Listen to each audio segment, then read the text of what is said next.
Reggie Nelson, the boy that went viral from knocking on doors. He went straight to the source, to the wealthiest neighborhoods in London, and began knocking on rich people's doors, asking them for tips and advice that he could apply to his own life. After an inspirational chat, Reggie decided to take a risk by knocking on the doors of the wealthy in London to find out how they amassed their wealth. Reggie's story went viral worldwide, with many people inspired by what he did. However, many have no idea why he did what he did or what happened after. I grew up with two alcoholic parents, right? My mum and dad were both heavily addicted to alcohol. My mum sobered up and got better, but the story wasn't so similar for my father. So many different things that happened that led to that moment of me actually feeling like I had to go and knock on doors, as opposed to me being bored one day and thinking, let me go knock on doors and ask for money, which is not what I did. In this episode, we open the door once again on this remarkable story. I want more than just a piece. Wanna be heard from the west to the east. I worked in my craft and I prayed for my time on the scene. The man have never left my team. 19, learned the right creed. Nah, I'm not a right breed, but I might be. In my crease, Nikes, hit up my G. I'll still never sell out my theme. Well, you know about heritage. You go inherited. Don't chill with this. All right, Reggie Nelson. Yes. Wow. How many years has it been since we first met? About 4 years. And this is in many ways a sort of full circle moment, because I met you in Nandos in Woolwich. Yeah. You were late today. You were late then. So it's good to see that nothing's... Yeah, I'm joking. okay. It's good to see nothing's changed. I'm bad with timing. I forgot the order you had, but you had some... I know. So I kind of remember. I didn't get my usual meal because I think you offered to pay, right? And whenever anyone, I'm not used to like people paying, so whenever anyone offers to pay, I always feel like go for like quite minimalistic. Like, so I remember. I think I just got like wings or something. I didn't get like the whole thing. How humble of you! So Yeah. very pious. You know, just a 10 roulette wing meal. I'm like, no. So we met all those different years. spices as well. Just put out. We met all those years ago. Yeah. And at that stage, you were talking about writing a book. And now... Yeah. Michael Manese book pick for the month. Channeling my inner opera. The book is actually here. Yeah. Tell me about that, from that meeting to like now. Yeah, so the book was published this month by Bonnier Books. But no, that book, I owe a lot of it down to that conversation that we had in Nandos, believe it or not, because a lot of people knew about my story, like in the clip that they just watched. But I wanted to document it from my own lens, right? And I remember we touched base a few times and we met for a Nandos and we just caught up. And that meeting wasn't even, our catch up wasn't about books or anything like that. It just came up in conversation. And I remember, because you do a handful of different things, you're known as Mike the Polymath. I knew that I could probably bounce some ideas off you and you could potentially help me steer in the right direction or help in any way. So I remember just bringing it up, like, I'm thinking of documenting this thing and probably like writing it in book form. And that conversation was so nourishing and so powerful because like I learned so many different terms and things that I didn't know before about, left writing and all of these different things that you taught me on that day. And I remember leaving the Nandos and, I went home, and as soon as I got home, I remember getting my laptop and going straight to the nearby Starbucks to just brain dump everything that we talked about onto my laptop. And I've probably still got the file on my laptop today, actually. It was just literally a whole brain dump, and Hayden was probably like meeting with Mike or something. And I honestly dumped down everything because that was the day where I said, you know what, I'm actually going to write this thing. That day almost instilled a bit of confidence in me to be like, you know what, if I'm going to do it, then I'm going to do it properly, and I'm going to document it. As scary as it might be, I'm going to do it. So that day then led to a Starbucks and me brain dumping everything, and fast forward almost 4 years, I'm a published author. So yeah, you are a published author. Let's talk about confidence, Reggie, because you spoke there a bit about maybe that conversation being a boost of confidence for you. Now, people who've been watching your story would probably think you must be super confident, because for those of you, the reminder, you went from kind of having a tragedy, to be quite frank, happen to you, to go into this part of London, knocking on doors, trying, like, that just sounds like a very confident, let's get it type of person. Would you describe yourself as kind of very confident? I will. I do feel like I'm confident when I want to be, but I can also be a pessimist as well. Like, I have confident traits, and I do see like opportunity in certain things, and I almost produce my own agency in some way, shape or form. But sometimes I do wait to see and ask, okay, what will really happen if this happens? And I kind of try to be as calculated as possible, so that if it doesn't work, I wasn't too attached to that situation or that event in the first place. So although I would describe myself as someone that's quite confident and quite full of life and likes to be quite opportunistic, I do have like pessimistic traits as well. Yeah, I mean, we spoke about this again when we first spoke, this idea of pessimism and whether you're a pessimistic person, and you were saying that you said you had pessimistic tendencies, is that what it was? Yeah, I feel like I'm an opportunistic person, but I have pessimistic tendencies. And where do you reckon that comes from? I think rejection a lot of the time. Like, because I used to play football and I played at quite a high level, there were times when, you go for certain trials and you get rejected, or you feel like you're so close to the goal. I'm not sure if you've seen that meme or that picture where the guy's digging and he's going through the dirt and it's like diamond. And he turns back. Right? Exactly that, right? Yeah. So, and that picture almost epitomizes what I felt like a lot of the time. I felt like, I was so close to something, but I would always fall at the last hurdle, and there was always something that didn't work out. Particularly when I was younger, and particularly in sport, like with football and in education as well. I'll try really hard for exams and try really hard for schoolwork, but I would just about scrape a C, or just about a B. To me was glory, right? And and then I had people like my sister who so bright, and she would get like the A's. She's really academic, but I wasn't so good at school. So even though I'll try a lot of things, because I always felt like I fell at the last hurdle, that trait of, I don't know, not being too attached to certain things, I feel like it was birthed then. So whenever an opportunity came, I'll be really thankful, really hopeful, and I'll go for it with all my strength. But there'll be a part of me that would almost calculate what could go wrong, and then once I've done that, then I'll go for the opportunity. So it's interesting because I don't want to say people like us, because that sounds code for like blacks, like the blacks. But it is interesting to me that when we've, as a people, black people, we've gone through so much. Yeah. That sometimes when I speak to like my younger brother's age, kind of 20, 21-year-olds, 18-year-olds, they just talk about like dreaming big just seems like it's not for them. Like they kind of have this pessimistic outlook on life, and like, I'll get a job and that's okay. And there's a part of the book where you speak, and again, can I just comment on how wonderfully written it is as well, and how thank you so much of those linguistic devices and this is where you get your credit. This is where you get your credit. I'm kidding. It's just so well written, and there's one part in the beginning where there's this wonderful imagery that you paint with words, where you say that you lived very close to Canary Wharf. In fact, 14 minutes or something where you could see it from your house. But even though you were close as per proximity, mentally, that kind of success, that kind of achievement seemed so far away from you and so distant. Yeah.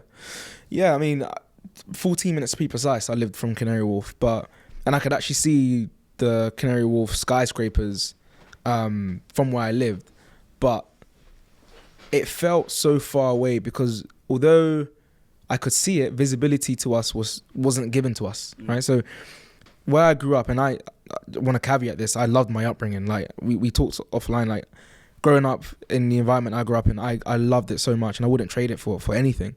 But one of the sort of harder points of growing up where I grew up is visibility outside of football, music, and unfortunately crime. There's not much that people show you, right? You've got right? There's not much that is almost given to you on a plate. Like no one around you is going on the train to Canary Wharf to work in that environment, or going to do something outside of those three avenues, particularly for a man in that environment. So I mean, to your point, being in that environment, living so close to Canary Wharf, it still felt very distant because visibility wasn't actually given to us to say, hey, you know, you young man on this estate, you can actually work there if you want to, or you can establish something else for yourself. You don't have to go down XYZ route. And we didn't really receive much of that when I was growing up anyway. Yeah. But still, you had the desire to work there one day. I did as a result of my own primary research. So I didn't I never like sort of living in where I lived like feel that I wanted to become a banker, because that wasn't given to us, right? Everyone around us was a footballer or unfortunately doing whatever they were doing. It was actually only when I went to knock on doors that when I met Quinton, and he works for an asset management firm, or the largest asset management firm in the world.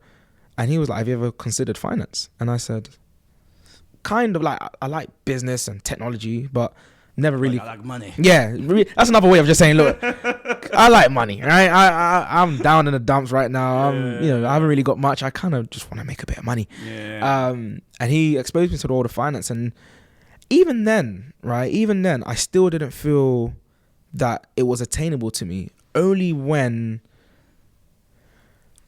I think it was only when I went to university, and I really hit the ground running in university. And I did like 5 internships there, and that's when I found my feet academically, and I did well in university. But even before that, because I still felt out of place even when I went to these companies, because I went there, my tie was, you've probably read in the book, the tie was really short, the Nike side pouch, the jet black trousers. You still have this famous Nike side patch that you wore everywhere. I got rid of it. Yeah, really? Yeah. You've changed, Reggie. I know. A bit of success and Nike sound. Yeah, I mean now it's Hermes ties. Anyway. I don't. Wow. Do they make ties? Wow. Yeah. They make good ties. I'm sure they do. But no, I mean, like even to that point, I still didn't feel like I belonged there, because I was still out of place, right? And only when I got to university is when I felt like I belonged. So to your question, wanting to or having the aspiration to get into finance, that was only birthed when visibility was given to me. Before that, I still didn't feel like I wanted to get or forge a career in that sector. Yeah. One of the reasons I think I love the book is it does something that I talk about all the time, which is it paints a full picture, right? Because a lot of people know your story. I think if there's anyone listening to this now, again, if they missed the beginning, then maybe they don't really understand what happened to you. But you're someone who, quite frankly, became just super, super viral. I mean, everyone knew about you. You were on every morning show. I tried so hard to get away from you, but any time I try to get away, you pop back up. Whatever. You became such a talking point that even Steve Harvey. Yeah. Hey. Yeah. What's up, Reggie? Yeah. Steve Harvey got Uncle Steve. What was that? That must have been the trip. Yeah, I thought it was a hoax. I genuinely didn't feel like it was real. Like my BBC producer WhatsApped me one day and said, "Oh, Steve wants your number. Oh, Steve wants your email." And I remember replying back thinking, "Bro, you're gonna have to give more context. Like, how you can't just say Steve wants your contact and just leave it as that." But his team had seen the video and they contacted the producer because they couldn't find me they looked on Facebook, funny enough, and they couldn't find me on Facebook, so they contacted him. Yeah. And they contacted him, and they wanted me on a show, and we had a few back and forth meetings, and I was due to fly out there and be on the show, and they came back to me some weeks later and was like, no, the team really loved the story, but they're focusing on new West stories at the moment, so unfortunately I can't come on the show. And to the point that I make, which is like, I'm quite opportunistic, but I do have pessimistic tendencies.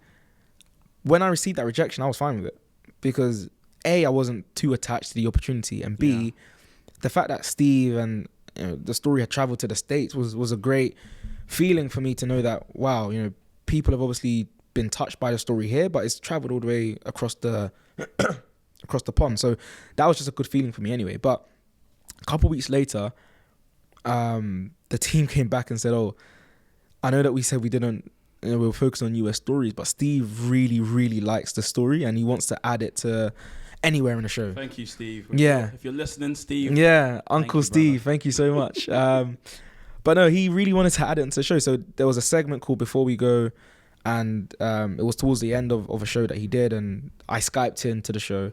It was like 3 a.m. my time. Really? Yeah. Where were you Skyping from? In my office. Yeah, because I thought you were. So they let you in at. No, so I was supposed to go live at 9 p.m. Yeah. So I was studying for like one of my finance exams anyway. So I thought finish work, study, go live, and then go home. And then 9 a.m. turned to midnight. I actually thought it was gonna get scrapped because I hadn't heard anything. And then they contacted me saying, yeah, we're still going live. We're just having some technical difficulties or whatever. And then I ended up going live at 3 a.m. Wow. So it went live, and that's when Steve was like, "Hey man, Reggie," and spoke really well, by the way. You spoke really, really eloquent. But I've always noticed that about you, though. I think I've said it before. You have a kind of way of navigating, whether it's lunch with the PM or it's and a lovely interview. Is it London Mayor's? I always get it wrong. The Lord Mayor. I'm so sorry. The Lord Mayor. Yeah. Whether it's your TED talk, whatever it is, you just have a way of kind of navigating the world in a very kind of matter of fact way. Just kind of like, and that's what it felt like. You were on Steve Harvey. You were like, yeah, Steve. I did notice your accent became a bit American. Yeah. I knocked on some doors, and the one thing led to another. I was like, Reggie? I said, Reggie, brother, what's happening? Yeah. Steve Harvey, man. I love you, man. No, I think that moment, it was just, I had been in the office for so long. You can imagine, I'm so tired at this point. And I had headphones in, and the producer speaking in one ear, and Steve's obviously on the camera. And I thought, you know what? This segment is going to be about 5-10 minutes. Let me just give it my all, right? Yeah. The conversation was great. I was actually quite nervous because I didn't really get a brief or anything like that. So it was just Steve Harvey wanting to talk to me, and I didn't really know what direction I was going to go down. But it was great, great fun, and we touched base on me and the team touched base offline, and it was just good fun to meet Steve, and the videos online as well. So it was a great moment because Steve's like a household name for myself and for my mum, and it was actually quite funny. Me and my mum were watching a Steve Harvey video before Steve Harvey contacted me. Really? It was a separate video. She WhatsApp community sent her a video and she watched it, and she was like, oh, watch this video. And we were both inspired by this video, and she then I got on Steve Harvey, but I didn't tell her until it actually happened, just in case it didn't happen. Yeah. And when I showed her the video, she was a consistent pattern. You're like, let's just wait till it's confirmed, then we can start 100%. celebrating. But the reason I say I love it is because, yes, you went viral. Yes, everyone knows about you. But, unlike people who've gone viral in the past who, sell T-shirts with like a meme on it and stuff like that, you turn, you wanted to give people a bit of a fuller picture and to kind of color in the kind of caricature that people may have of you, of like, oh, you knocked on doors and you're the guy with the job, kind of thing.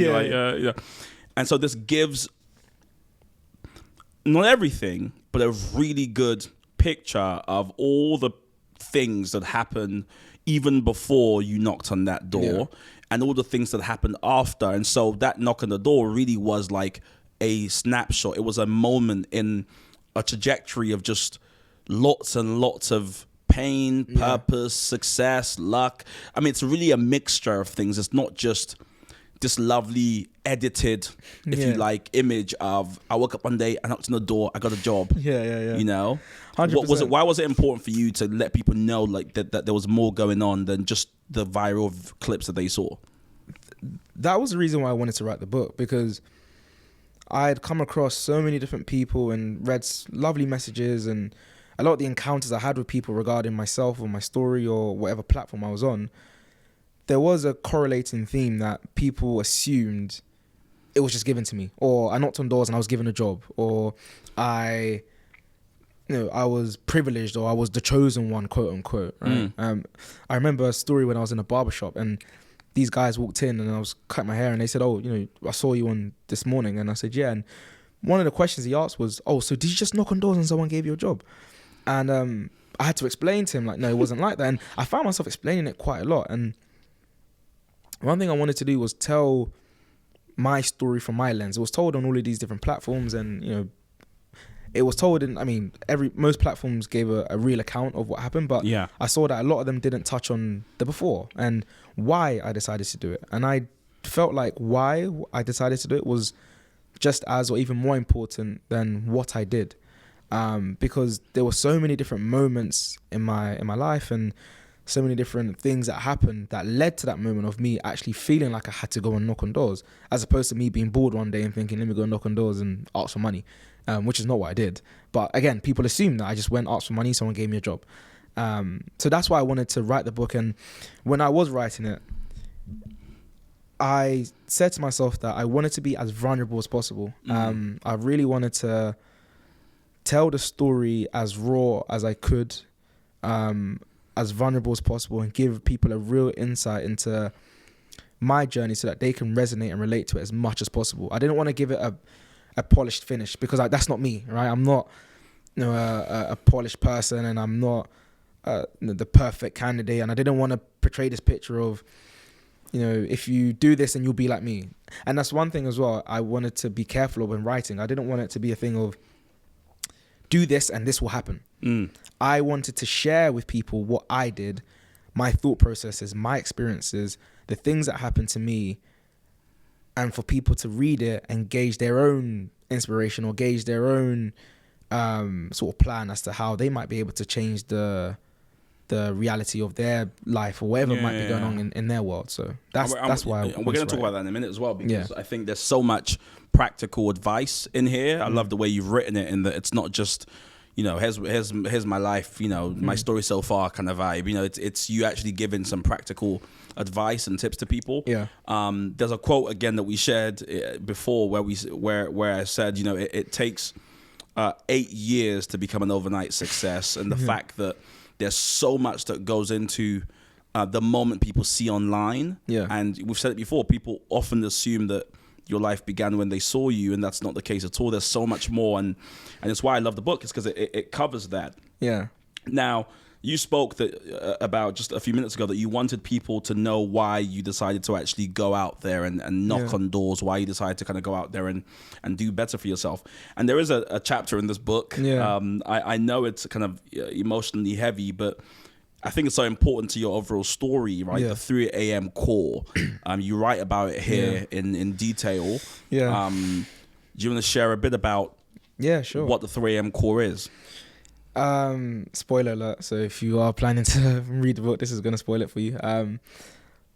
The 3 a.m. core was the reason why this whole story happened.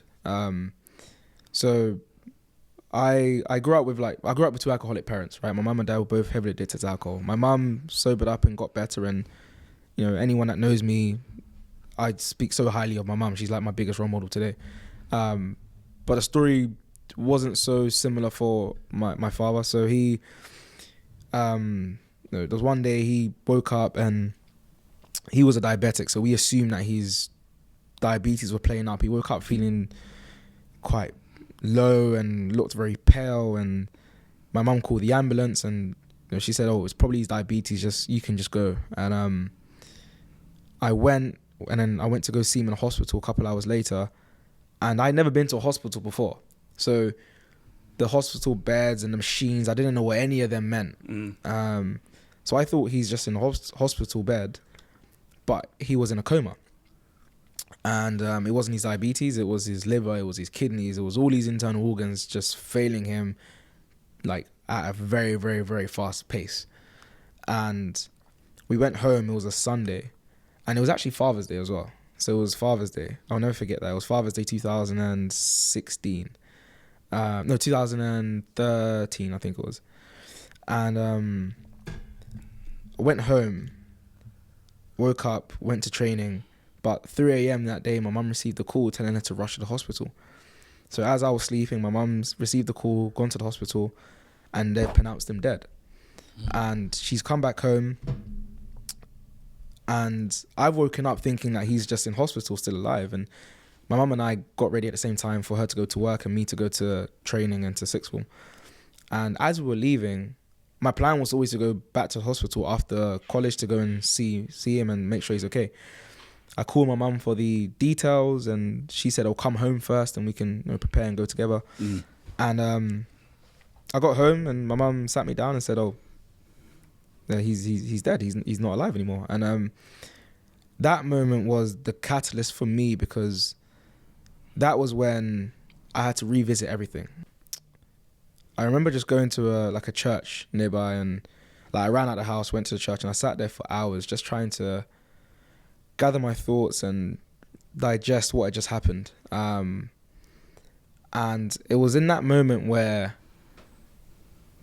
I felt like I had to take onus of my life. That was the moment where I thought, you know what, things are already quite tight, things are already quite hard. This is just going to add to what's already happening. I want to start to establish something for myself and for my family and look after myself and my family. I just didn't know what it was, because I was playing football at the time, and I always thought, going to become this professional footballer. But I don't know, there was just something heavy on my heart to just start everything again, revisit everything again, and find out what I need to do in order to build something for myself, my family long term. And that's when I started to put the wheels in motion. Yeah. That's extraordinary, man. Thank you. Especially, and this is something we've discussed quite a few times already, this movement, if you like, from pain to purpose. And it's a movement that not a lot of people make. You go online, and a lot of motivational speakers talk about moving from pain to purpose all the time, but journeying with people, in my life, it's a very hard thing to do, to move from pain to purpose. And it seems as though in that church you had that experience, you moved from pain to purpose. I just wondered if it was that quick for you, or if it took years really to move from that kind of, the worst thing in the world just happened to me, time to change my life. I think it was the latter, I think it was, I don't know what it was. It was just being, hearing the news and being away from my house for a couple of hours. I was just alone with my thoughts, and I was able to have a conversation with myself and just see what it is that I wanted to do. I think that time was when I heard my thoughts the loudest, and I hadn't heard anything so clear with them, ever. And it was then when I knew that I wanted to start to build something for myself and create something for myself. In my head, there was no time to waste. There was no time to waste, because tomorrow is the same thing's going to happen, right? The next day, the same thing's going to happen. But I could put something in motion now and start to build something long-term now. Yeah. So part of me thinks that's how I channeled the grief, because I didn't really cry for my father's, believe it or not, for my father's passing. I think I cried when I heard, and then at the funeral. Other than that, I haven't cried. And I've thought about this a lot, how have I dealt with grief, and have I dealt with it the right way? And particularly writing the book, I thought, coming to that chapter, how would I deal with it? Because I actually haven't sat down and really thought about it since it happened. Of course, I've had thoughts about, my father, and of course I miss him and stuff, but to actually sit down and document everything from very beginning to very end, and allow the readers to feel part of the emotion that I felt, I didn't know how I was going to take that when I got to that chapter. So to be able to write that for me was great. But when I thought back to that time, it was definitely a case of, it's happened, how can I change things? And I didn't really allow much room for, rightly or wrongly, I didn't really allow much room for grief. But I do feel like I channeled that into wanting to build something. So I probably dealt with it differently to what other people would deal with it. I don't know. Yeah, I mean, it's been years now, of course. How do you think about him now? Part of me feels like, imagine he was here to see everything that's happened, because his last thoughts of me was, I was a bit of a troublemaker growing up, right? So I got excluded from school and all the rest of it and stuff. And that was his sort of last thoughts of me before passing. Like, he didn't get to see this side of things. And even when I was younger, he used to watch Sky News all the time and Al Jazeera and BBC News, and he was He's woke. Yeah, he knows what's going on. He was woke before woke, right? With a capital W as well. I love it. And I used to hate that. I used to hate Sky News. I used to hate Al Jazeera. I used to hate anything news and all of those things. That's awkward, isn't it? No, I just yeah, exactly. No, I just didn't enjoy it, and all I wanted to do, like, watch football and watch my own shows and stuff like that. And now the fact that I'm on these platforms, right? And I love these platforms now, and I'm in tune with these platforms now. It would have been great to, I don't know, maybe have conversations about it and message him, say, oh, I'm tuning into Sky News at 6 p.m. and stuff like that. So those moments, I miss those. But I think thinking back to the event now and he's passing, I still feel okay about it. I feel like I've dealt with it relatively well. My family have dealt with it well, and it's a chapter that we can look back on with a bit of sadness, but with a bit of, not joy. Joy is not the right word, but with a bit of just understanding that these things happen, and for me that was a trigger and a catalyst to what happens next. So it's all part of the story, and I was quite not fortunate. That's not the right word, but I was happy with myself that I used that to create something as opposed to using it for the opposite. If that makes sense. Mate, you're brilliant, man. And I can imagine he's very proud. Yeah. Because so many people talk about ideas. So many people have Nandos and ZZs where they share their biggest ideas, and it never comes to pass. So the fact that you not only have inspired, I share this thing about impact quite a lot when I say that impact's really quite funny, because I think as human beings we are we're always seeking a response to what we do. Like, we're always seeking a kind of we want to feel reassured that what we're doing is meaningful in the world, so we're always looking for feedback. We're feedback gathering mammals. Now, the way I think about impact is, if you imagine standing by a pond and you have a pebble or a stone, you chuck the pebble in the pond and there's a splash, and you go, oh, cool. Then you turn around and you walk away because you're like, it's done. But what you don't see is the stone traveling through the water, causing ripples and further ripples and further ripples. And then later on, it hits the seabed and then again sends ripples, and some sand comes up. And so what you saw was the initial splash, and you're like, oh, that's my impact. But there's so much more that you don't see that's happening. And so when you take an action, when you do something in the world, you might get some feedback immediately. But the mistake we make is thinking the feedback we can see, hear, or perceive is the only feedback there is. Right. And so you might look at your book and say, 100,000 people bought it in the first week. You're like, cool, 100,000 people bought it, but how many of them read it to a group of 34 in their classroom? How many people snuck into someone's bag, and how many people gifted it?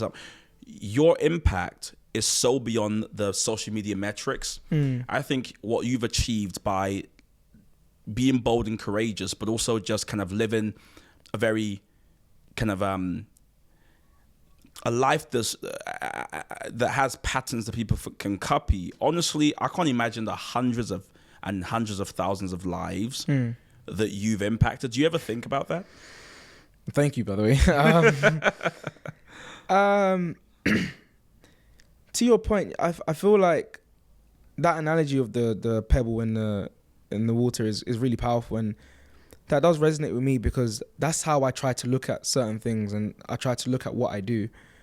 Hence why I find myself not being so caught up in the whole social media metrics and trying to appease to a certain audience and do certain things to go viral or whatever it might be. That's never been my intention. I think that analogy is actually so perfect, in the sense that everything I do, or what I try to do now, or since I started writing this actually, is to create those ripples and try and impact and help as many people as I can. Because the way I see it is, one person was able to dedicate their time to help me, right? Quentin was able to offer his time, his mentorship, his love, his guidance, and that's what's been so transformative in my life today.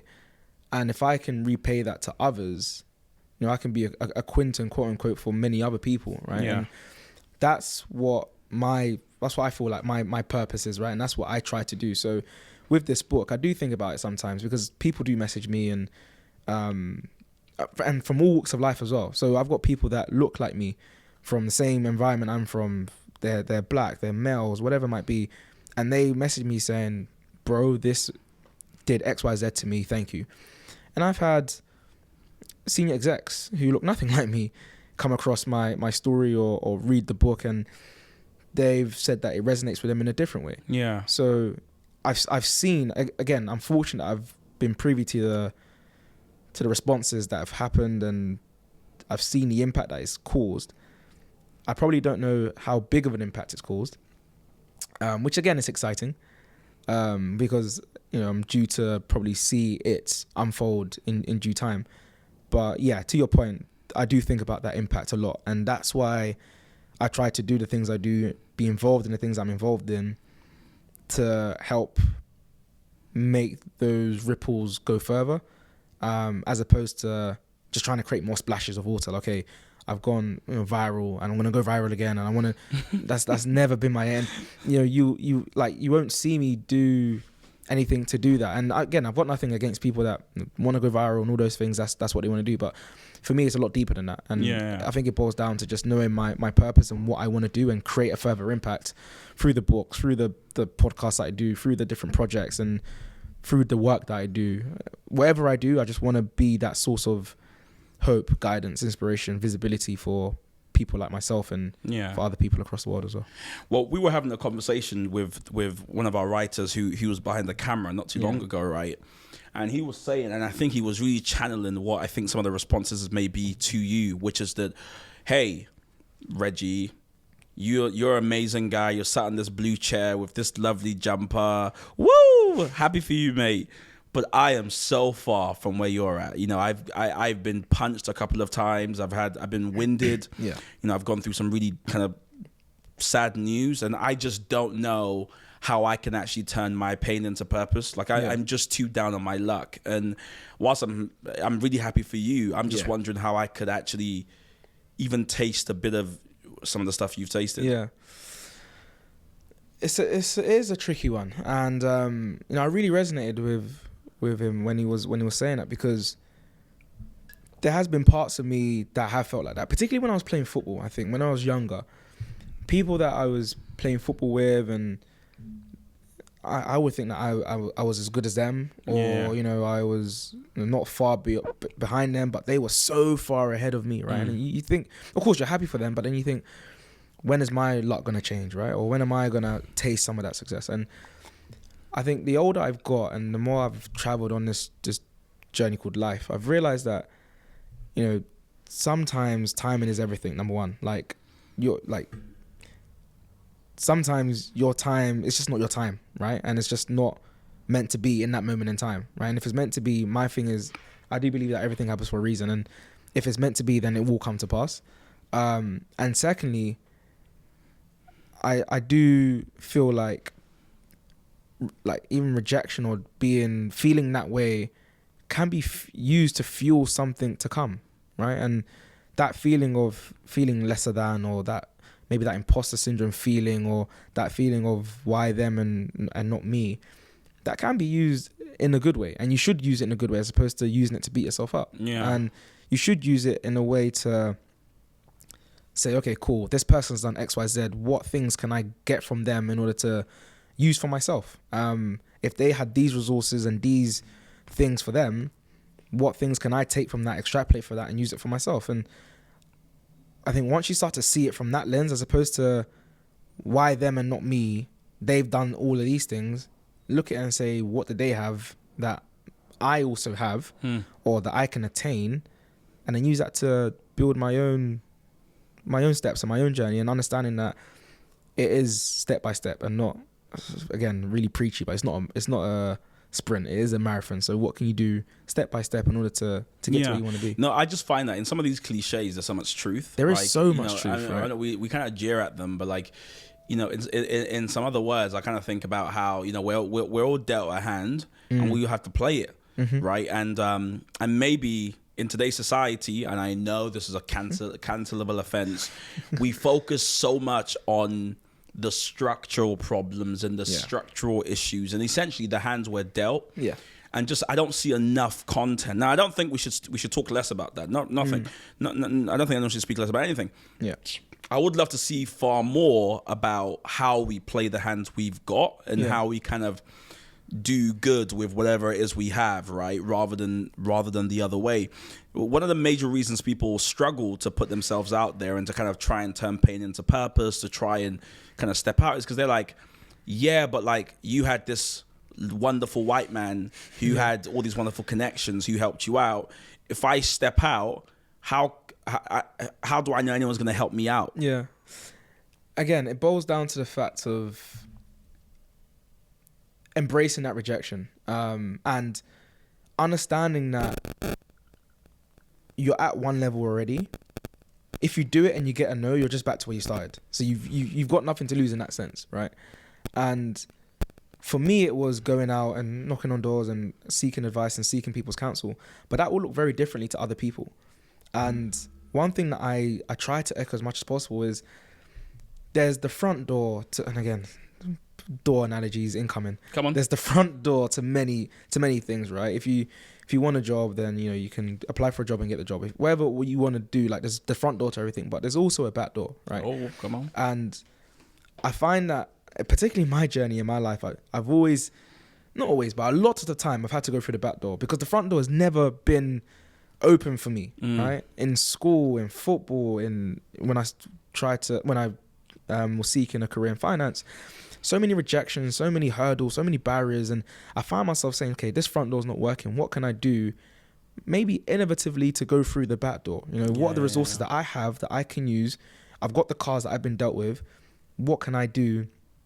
Or what can I build for myself in order to get in there, but maybe just go through the back door? And in the book, I talk about various different things that I had to do, maybe unconventionally, in order to get the same opportunities as other people. So everyone is dealt with a certain card, right? Everyone is dealt with, we good? Yeah. Okay, cool. Everyone is dealt with a certain card, or certain set of cards. And similar to what you said, and I really agree with what you said, you know, there are various different factors and circumstances that make people's journeys a lot harder. And granted, I'm not saying that, you know, someone else might have it 10 times harder than us and we might even be sitting in a place of privilege, but I do feel like privilege. Yeah, black privilege, exactly. No, but I do feel like the cards you are dealt, there is some positivity in that, and there is some practicality where you can extract that and go out and build something. And it goes back to the point of the environment that I grew up in and you yourself grew up in. We were talking again off camera, like we loved growing up in our estates and our environments because we learned so much and we had so much fun, and we'll play football and there was so much camaraderie, and we built some lifelong friends on the estate. And as I've grown up and I've gone into different environments, talking to different people, they didn't have that same upbringing. And some of the things that I saw growing up, I probably shouldn't have seen. But I loved my upbringing, and it taught me so many different things. And the street smarts that I got from growing up in that environment, and some of the things that I do believe that can't even be taught or is very hard to teach, that I was able to learn, I'm now able to use that in different environments. So that's the card that I was dealt. But again, it's down to how you use those cards. So yeah, I'll stop there. No, I mean, I'm actually curious. As you were speaking, you've met so many different people. Yes, you have. Yeah. You traveled around. Yeah. You're Reggie Nelson. I saw you one day, even taking over. I forgot his name, but the guy who does Dealer No Deal. You were hosting Dealer No Deal. No, that's the one. No Edmonds. Is he a personal friend? No. I haven't. He's like, you mean no? Yeah. We're getting some wine and cheese on Saturday. Yes. Oh no, yes, he's a good guy. Anyways, you've met all these amazing people. Yeah. And you've lived a lot, even in a short space of time. This book definitely details that. I'm going to ask you a question we used to debate in philosophy all the time. I read PPE. People were like, what PE? No, not physical education. Politics, philosophy, and economics. Yes. And there's this question that there's I want to get your thoughts on. Sure. We always say Hobbes or Rousseau, and for those of you who are wondering, these are two philosophers. One's a 17th century philosopher, the other's 18th, and they both basically had similar but fundamentally different thoughts on what human nature was like and the kind of what was the quintessential human trait. Yep. Hobbes believed that the natural human state is like just evil, violence, tyranny, just bad stuff, that human beings are fundamentally bad. Rousseau, on the other hand, had the other kind of ideal. He said if you left human beings alone, they're going to rise to the highest ideals. They're going to be good. They're going to be harmonious. They're going to be really kind people. So when you think about human nature and how you navigate the world, I know it sounds a bit nebulous, but I do want to know, do you think human beings are fundamentally good, and so Hobbes, or do you think human beings are fundamentally bad, and therefore Rousseau?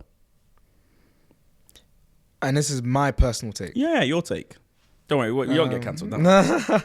Hobbes is the good one, right? Hobbes is good. I see myself as Hobbes. Like, people are... Sorry, Hobbes is bad. Yeah, okay, Rousseau. So Rousseau is good. Okay, so I see myself as the latter, Rousseau. So I try to see things and people in a positive light, even though I do have a sense of pessimism. But I do see myself as someone that likes to see the good in people, be optimistic, and again, I think I've tried to use some of those traits to develop some of the things that I've had today and build some of the things I've had today. So I do definitely feel like I'm the latter instead of the former. I ask you because obviously that might alter how you actually interact with the world. Like, would you have gone out to knock on the doors and to actually go, if you thought people were fundamentally bad, and then everyone would probably say, go away, I hate you, someone pull out a gun and go, get away from me. So does it change how we interact with the world and the luck we can have if we think people are fundamentally evil and and violent and stuff like that? Yeah, definitely. Even back to that point, there was a sense of naivety in what I did as well, because I was aware of stereotypes, but I didn't even realize that I was fitting the stereotype, right? The young black guy in a black jeans, black Air Forces, Parker jacket with a hoodie, going to knock on rich people's doors in Chelsea. Sorry, you wore black Air Forces? Yeah, man. Who has black Air Forces? I mean... That's not even a black thing. That's just like... people have black Air Forces. No, they do, but they have white. I've got white. It's not like we're black, we have black Air Forces. Like, it's a bit like... No, I mean, there's a connotation behind black Air Forces, that's why. Of course. But even those are people going through the back door. Yeah, exactly. Which is why I own the pair. So no, I mean, like, even the way I was dressed, right? I didn't even have like knowledge on the fact that there was a stereotype against me. I knew there was, but I went there similar to the philosopher's view of people are going to be nice. Like, I didn't think, people are just going to be rude to me and close the door in my face. And even though that happened more times than... There was actually only 2 people that really helped me on that day, right? And I was in the area for about 3 hours. Most people, it was just no rejection. Someone tried to call the police. Like, people weren't so accommodating to what I was doing. But yeah, that didn't stop me. I think it boils down to just wanting to change things so badly. Like, knowing what was available. In my head, it was like there must have been a correlating theme here, and I'm not leaving here without something I can take back to my borough or where I'm from and use that. So yeah, of course there was bad and people were closing the door in my face and threatening to call the police, whatever. But on that day, I met 3 people that changed my life forever. So yeah. I mean, again, this is something that because I've told you before, but one thing I love about this book so much is just the balance in it, and the fact that it paints us in a very nice and balanced light. As a literary guy, I read the first chapter, read the whole book in 2 days, something like that. Wow, really nice. I actually have a book club. I think this is going to be the next pick. Very good, very good. If you can't see, I'm waving the book to the camera. And so when I read the first chapter, growing up, I was very curious to see how you would describe, the experience growing up, because oftentimes I'll start to we had nothing. Yeah. We had to share one spoon, and it's like, I understand poverty. We weren't rich. I've been poor before, and so whilst that's the case, you paint here periods where your belly's hurting from laughing, where you're surrounded by love, where you're genuinely enjoying yourself. Yeah. Why was it important for you to ensure that the childhood picture you painted wasn't that I'm from a broken home, everything was broken? Yeah. I really wanted, and I'm thankful that you picked up on that, because I really wanted to paint an accurate picture of my upbringing. Of course, there was hard times and there was hardship, and there was times when we didn't have much money and we had to make do with certain things. But I loved my upbringing so much. I've had lifelong friends from my estate. We played football every single day. We had no care for, we would play football and play out, wouldn't eat. We would get our jackets and bags, make goalposts, and start playing football and play innovative games like 5-a-side and 60 seconds and headers and volleys. Penny up, everyone went home, got a pound. If you found a pound, oh gosh, yes, now you can play. Come on. We were hustlers. We would throw it on the wall. Did you ever play pat ball? The ball on the wall. Yeah, play pat ball as well. That should actually be a sport. 100%. Pat ball. Sorry, whoever's in charge of these things, pat ball is a serious game. It's such a good game. You need to make it a sport. If you can have some like bowling at the Olympics, I'm sorry, pat ball ought to be a game at the Honestly, Olympics. But you carry on. We play so many different games, right? And we just had to make do. And I think making do, we were so happy and content with the little that we had. And so much so that when we were growing up, we didn't even realize that we were different. We just thought that we were all the same. And that's right.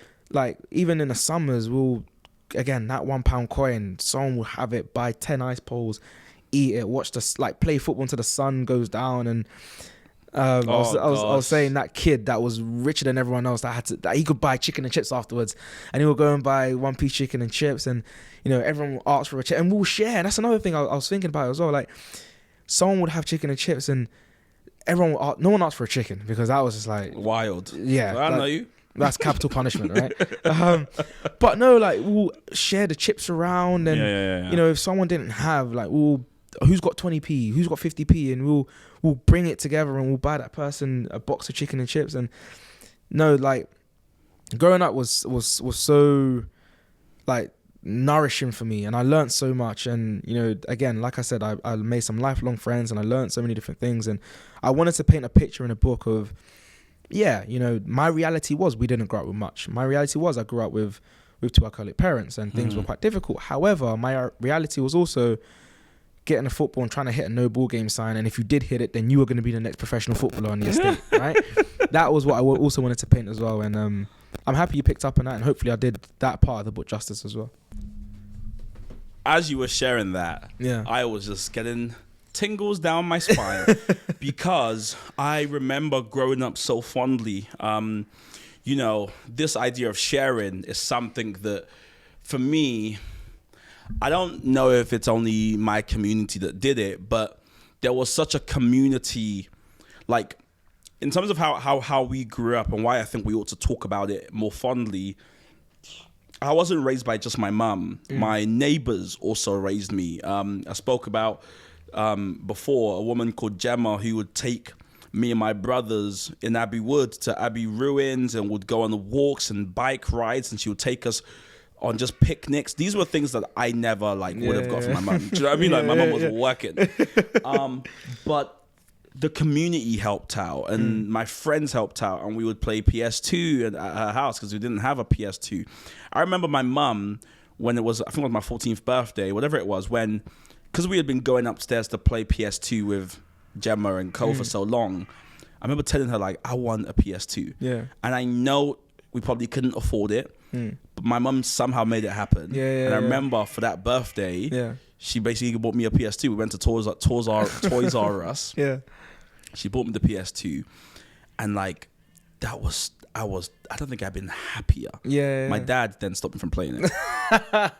He was like, you can only play it once a week or something like that. I was just like, why is this guy just the party people, like, bro, like chill. But I just remember those memories, man, and I like to remember. I try to be very accurate, because one thing we often do is we build a narrative of like ourselves in our minds, and narratives aren't real; they're just ways we arrange information.